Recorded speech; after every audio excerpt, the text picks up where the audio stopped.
दक्षिण अफ्रीका में कोरोना की रफ्तार दोगुनी, सरकार पर बढ़ा दबाव। डॉक्टर बोले ओमिक्रॉन केवल हल्का संक्रमण देगा, यह कहना जल्दबाजी।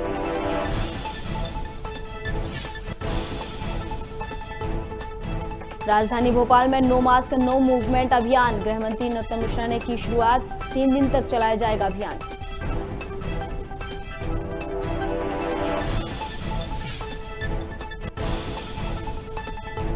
भोपाल में 3 से 5 दिसंबर तक चलेगा चिकित्सा शिविर, राज्यपाल और विधानसभा अध्यक्ष करेंगे शुभारंभ। 25 दिसंबर तक दोनों डोज का टारगेट भी करेंगे पूरा।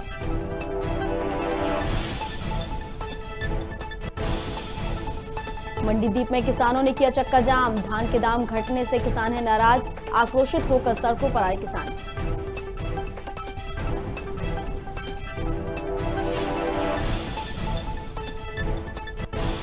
और मुख्यमंत्री शिवराज सिंह चौहान पत्नी समेत पहुंचे हरिद्वार, उत्तराखंड के सीएम पुष्कर सिंह धामी से की मुलाकात। आचार्य श्री राम शर्मा शताब्दी वर्ष व्याख्यान माला में हुए शामिल।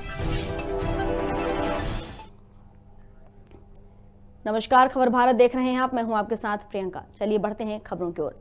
क्राइम ब्रांच ने शातिर नकबवजन गिरोह का पर्दाफाश करने में सफलता हासिल की है। आरोपियों से लगभग 15 लाख रुपए का माल बरामद किया है। वहीं पुलिस ने शातिर महिला चोर समेत 5 लोगों को गिरफ्तार किया है।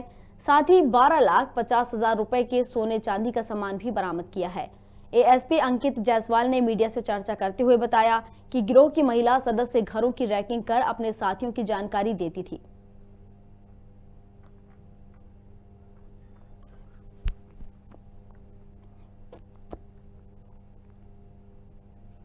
महिंद्रा कंपनी में नौकरी के नाम पर ठगी करने वाले अंतरराज्यीय गिरोह का साइबर पुलिस ने पर्दाफाश कर दिया है।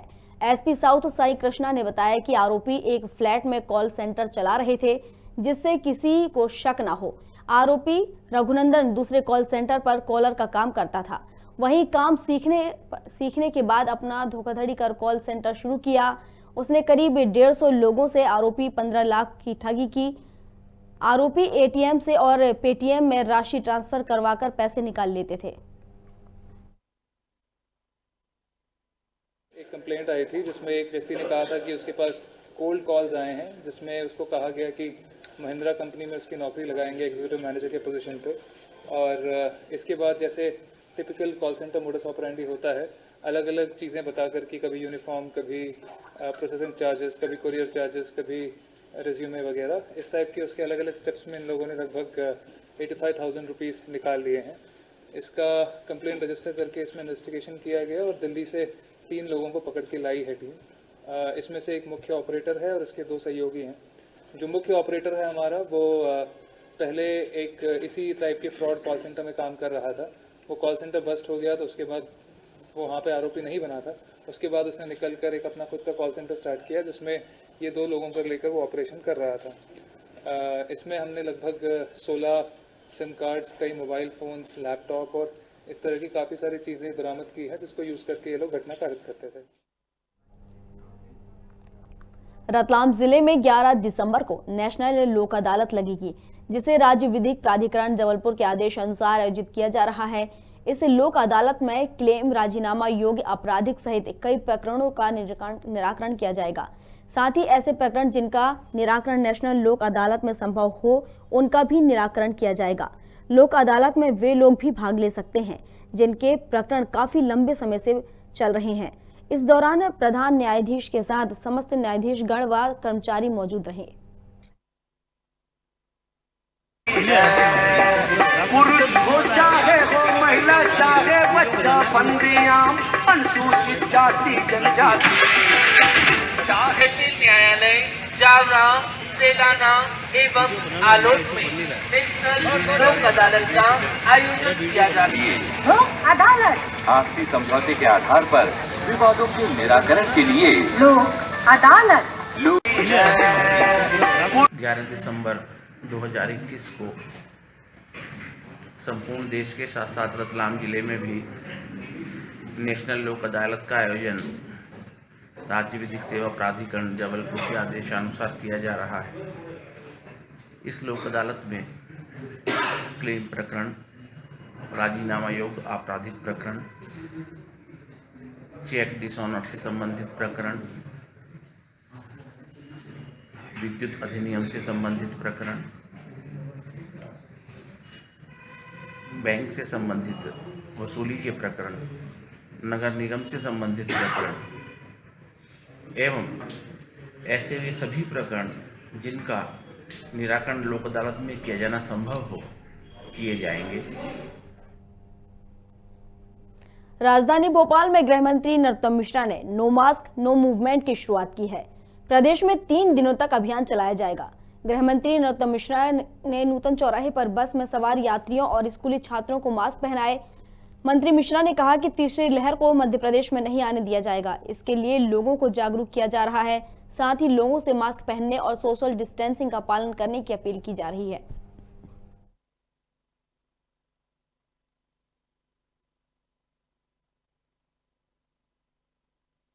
कोरोना के जो कोविड गाइडलाइन है उसका पालन करें। 3 दिन तक पुलिस लोगों को आग्रह करके जागरूक करेगी कि नो मास्क नो मूवमेंट, उसकी शुरुआत अभी यहाँ की है। चिकित्सा शिक्षा मंत्री विश्वास सारंग ने निःशुल्क चिकित्सा शिविर की तैयारियों का जायजा लिया। शिविर नरेला क्षेत्र अशोका गार्डन के एकतापुरी दशहरा मैदान में लगने वाला है, जो 3 दिसंबर से 5 दिसंबर तक चलेगा, जिसका शुभारंभ राज्यपाल और विधानसभा अध्यक्ष करेंगे। मंत्री सारंग ने सभी से कोरोना प्रोटोकॉल अपनाने को कहा। 25 दिसंबर तक दोनों डोज का टारगेट पूरा किया जाएगा। 3, 4 और 5 दिसंबर को अशोका गार्डन थाने के पीछे एकतापुरी ग्राउंड में निःशुल्क स्वास्थ्य शिविर का आयोजन किया जा रहा है, जिसमें शिविर स्थल पर ही सभी तरह की जांच, खून की जांच, ultrasound, sonography, X-ray, ECG, echo, ये तो मुफ्त में कराई ही जाएंगी। उसके साथ सभी पेशेंट्स को दवा भी मुफ्त में मिलेगी। 3 तारीख को सुबह 11:30 बजे महामहिम राज्यपाल जी द्वारा इस शिविर का उद्घाटन किया जाएगा। कार्यक्रम की अध्यक्षता मध्य प्रदेश विधानसभा के स्पीकर साहब करेंगे। इस स्वास्थ्य शिविर में जहां एक और हजारों नागरिकों का पंजीयन कराया गया है, उन्हें हेल्थ कार्ड इशू किया गया है, उसके साथ ही उनकी पूरी हिस्ट्री आगे तक रखकर उनके फर्दर इलाज की भी हम सब व्यवस्था करेंगे। उसके लिए सभी तरह की तकनीक का उपयोग तो किया ही गया है, पर उसके साथ साथ देश के प्रख्यात अलग अलग विधाओं के डॉक्टर्स भी 3 दिनों में इस शिविर में आने वाले हैं। वो भी निःशुल्क लोगों का इलाज करेंगे, परामर्श देंगे। निश्चित रूप से हम सबको ये सुनिश्चित होगा कि हम अपने को और अपने परिवार को कोरोना संक्रमण से बचाएं, और उसके लिए जरूरी है कि हम कोरोना प्रोटोकॉल का पूरी तरह ध्यान रखें। माननीय मुख्यमंत्री जी ने जैसा कहा है कि हम नहीं चाहते हैं कि किसी भी तरह लॉकडाउन जैसी स्थिति बने, और इसके लिए जरूरी है कि हम सबको मिलकर ये सुनिश्चित करना है कि हम अपने को सुरक्षित रखें, मास्क पहने, सोशल डिस्टेंसिंग का पालन करें। राजधानी भोपाल के मंडीदीप में किसानों ने सड़कों पर चक्का जाम लगाकर विरोध प्रदर्शन किया। धान के उचित मूल्य नहीं मिलने पर किसान नाराज हैं। 1 सप्ताह से मंडी समिति ने धान के दाम घटा रखे हैं, जिसे लेकर अब राजधानी भोपाल में भी किसान आक्रोशित होकर सड़कों पर आ गए हैं।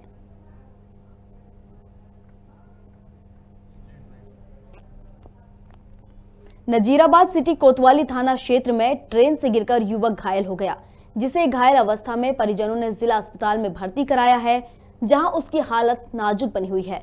आपको बता दें कि नजीराबाद नई बस्ती निवासी सलमान मैहर गया हुआ था। वहीं मैहर से लौटते वक्त ट्रेन से अचानक नीचे गिर गया।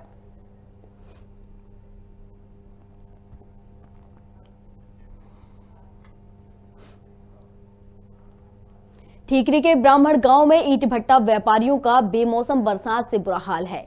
ईंट भट्टा व्यापारी को लाखों का नुकसान हुआ है। तैयार कच्ची ईंटें 2 दिन बरसात से बर्बाद हो गई हैं। मौसम साफ होने के चलते मजदूर पथाई कर रहे हैं। अचानक बारिश से जमीन पर पड़ी ईंटों को नहीं समेटा जा सका, जिससे कच्ची ईंटें पानी में बह गईं और अब वे मुआवजे की मांग कर रहे हैं।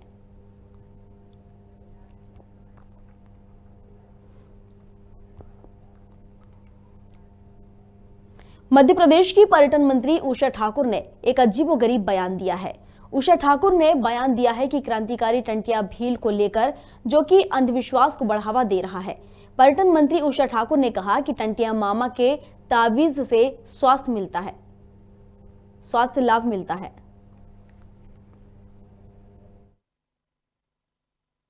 सब स्वस्थ। आपको ये जानकर आश्चर्य होगा कि टंटिया मामा के ताबीज जो बटते हैं उनसे लोग स्वास्थ्य लाभ हासिल करते हैं। असीम आस्था है वहाँ, और इतने बड़े क्रांतिकारी को हम प्रणाम करने जा रहे। कहीं कोई ना प्रकृति न परमात्मा, कहीं कोई व्यवधान किसी प्रकार से पैदा नहीं हो पाएगा। ग्वालियर शहर में बहोड़ापुर थाना क्षेत्र अंतर्गत आनंद नगर इलाके में आज अलसुबह प्रॉपर्टी डीलर एवं जिम संचालक पप्पू राय उर्फ राजकुमार राय को अज्ञात लोगों ने गोली मारकर हत्या कर दी। हमलावरों की संख्या तकरीबन 4 बताई जा रही है। इस घटना के बाद पूरे आनंद नगर क्षेत्र में सनसनी फैल गई है। मौके पर बहोड़ा थाना पुलिस प्रभारी अमर सिंह सिकरवार और फोरेंसिक एक्सपर्ट पहुंचे।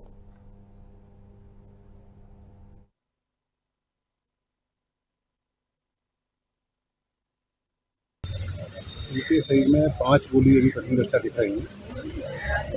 कारण तो उसमें कुछ होगा, गंभीर वारदात हुई तो परिजनों से चर्चा कर रहे हैं और उसको काम के हम निष्कर्ष निकाले हैं किसने मारी गोली, क्यों मारी है। टीम इन्वेस्टिगेशन टीम मौके पर लगी हुई है। हम लोग स्तर पर प्रयास कर रहे हैं। मौके पर चूँकि परिवार वाले थे, मोटरसाइकिल से आना बता रहे हैं। हम और भी इसमें बारीकी से कर रहे हैं और कितने लोग थे ये भी अभी सामने बात नहीं आई है। वहाँ पे CCTV फुटेज वगैरह के आधार पर टीम वहाँ लगी हुई है। हम यहाँ से वहीं जा रहे हैं, तो ये हम अलग से प्रयास कर रहे हैं। रतलाम में थाने से करीब 100 मीटर दूर गुंडागर्दी हुई, जहां 2 युवकों ने एक युवक की बुरी तरह पिटाई कर दी। पीटने के साथ ही युवक पर स्कूटी भी चढ़ा दी। घटना 2 दिन पहले स्टेशन रोड थाना इलाके की बताई जा रही है, जिसका वीडियो अब सामने आया है, जो लगातार वायरल हो रहा है। थाना प्रभारी का कहना है कि वह छुट्टी पर थे, घटना के बारे में पता नहीं है। युवक मानसिक विक्षिप्त बताया जा रहा है।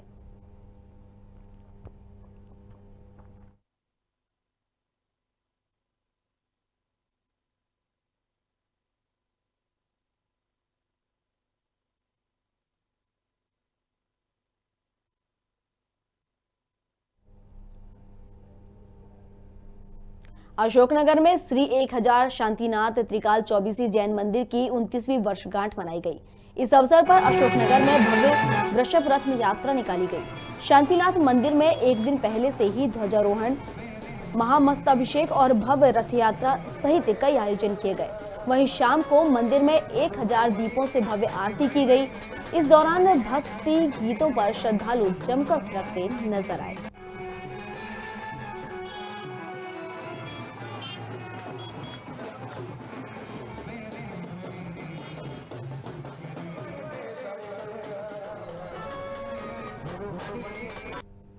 राजधानी भोपाल में गैस पीड़ित महिला उद्योग संगठन के पदाधिकारियों द्वारा प्रेस वार्ता का आयोजन किया गया, जिसमें उन्होंने बताया कि गैस कांड को 37 साल हो चुके हैं। पीड़ित महिला उद्योग संगठन स्थानीय नेताओं से लेकर प्रधानमंत्री तक गुहार लगा चुकी हैं, लेकिन इनका कोई निष्कर्ष नहीं निकला। इसी के साथ उन्होंने सरकार को चेतावनी देते हुए कहा कि आगामी वर्ष में उक्त मांगों की पूर्ति नहीं की गई तो संगठन की महिलाओं द्वारा भीषण कदम उठाया जाएगा, जिसके लिए स्थानीय एवं राज्य सरकार के साथ ही केंद्र सरकार पूरी तरह से जिम्मेदार होगी।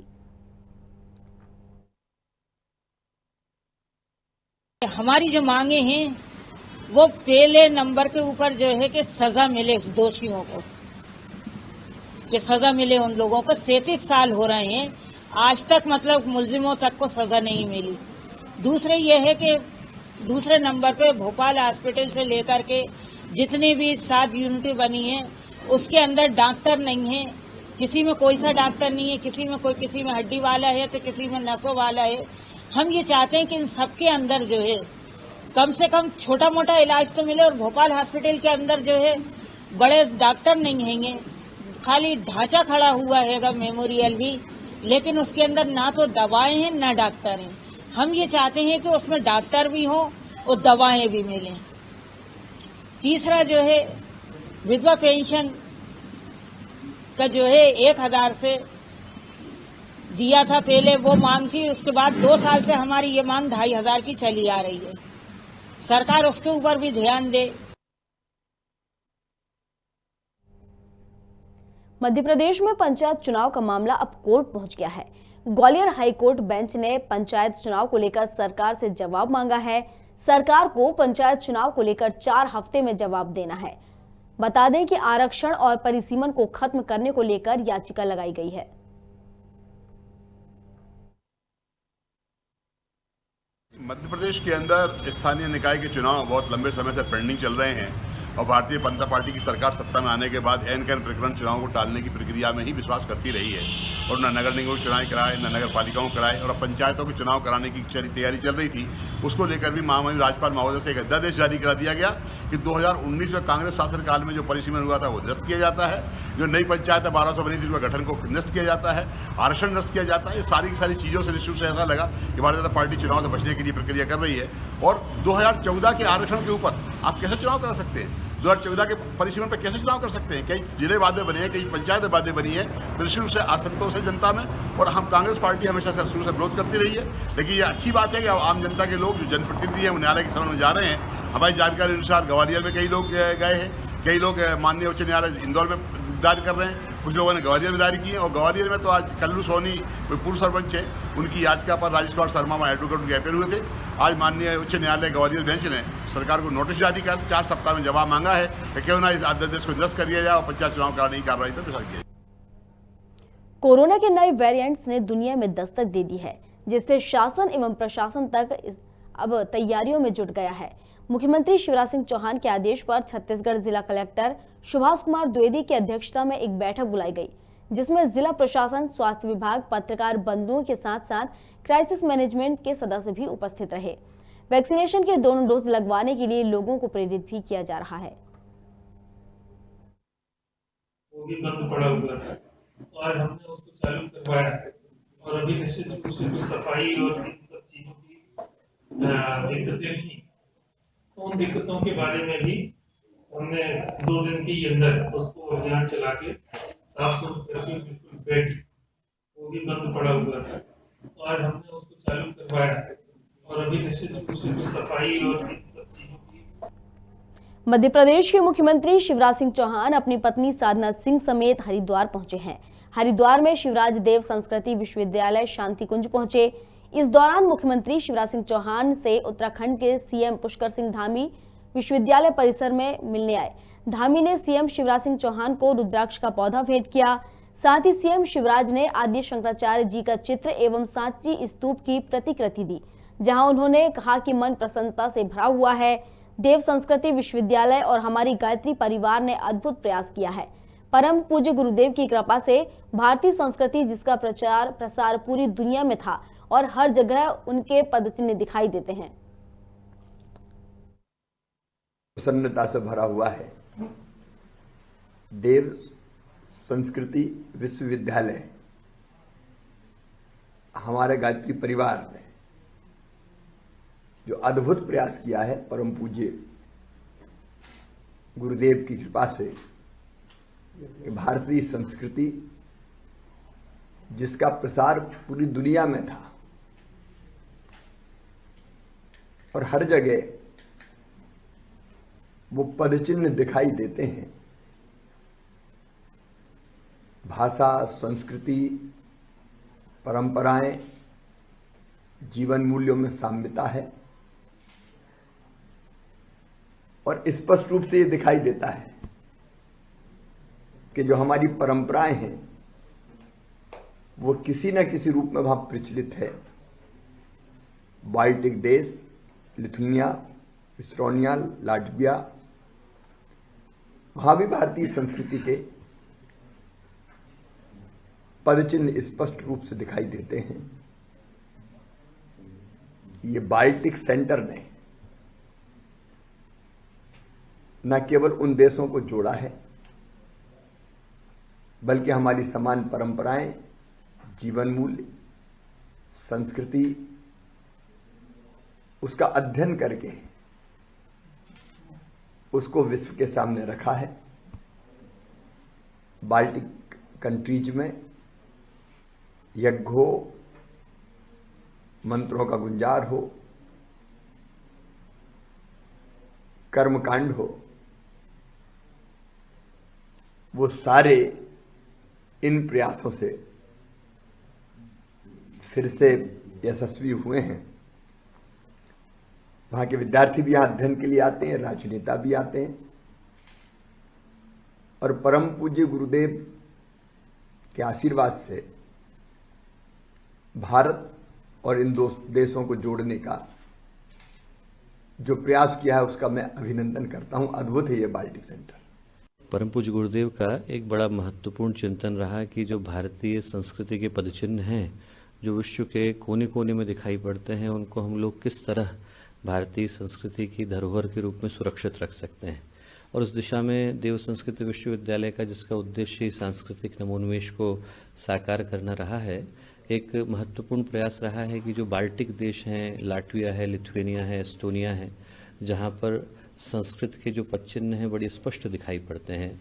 देव शब्द है, गृहति शब्द है, बृहति शब्द है, चक्षुष है, न्यासाज है, हस्ताज है, मुखाज है, पादाज है, भाषा की साम्यता है, सांस्कृतिक साम्यता है, अग्नि को एक देवीय तत्व के रूप में स्वीकार करना है, भगवान सूर्य को उषा के एक प्रतिनिधि के रूप में स्वीकार करना है। ऐसे अनेकों साम्यताओं के जो वहाँ पर स्वरूप देखने को मिलते हैं, उनको केंद्र में रखकर देव संस्कृत विश्वविद्यालय के द्वारा एशिया का पहला, अकेला और दुनिया का सबसे बड़ा बाल्टिक सेंटर यहाँ शांति कुंज हरिद्वार देव संस्कृति विश्वविद्यालय में स्थापित किया गया है। और आज का दिन हम लोगों के लिए बहुत ही सौभाग्य का क्षण है, क्योंकि आज गायत्री परिवार के अनन्य और हम लोगों के आदरणीय श्री शिवराज सिंह चौहान जी यहाँ पर, जो मध्य प्रदेश के बहुत ही यशस्वी मुख्यमंत्री हैं, वो इस केंद्र का एक भ्रमण करने के लिए आए और हम लोगों को प्रोत्साहित किया कि इस तरह की गतिविधियों को और आगे ले जाने की आवश्यकता है। आज देव संस्कृति विश्वविद्यालय के लगभग 42 के करीब कोलैबोरेशन उसी बाल्टिक क्षेत्र के अंदर हैं और वहाँ के हजारों विद्यार्थियों को हम लोग यहाँ पर आमंत्रित कर चुके हैं, शिक्षा प्रदान कर चुके हैं और ये गतिविधियाँ इसी तरह से आगे बढ़ती रहें, ऐसी हम लोगों की भावना है। खबर भारत में खबरों का सिलसिला लगातार जारी है। अधिक अपडेट्स के लिए आप बने रहिए हमारे साथ और देखते रहिए खबर भारत। नमस्कार।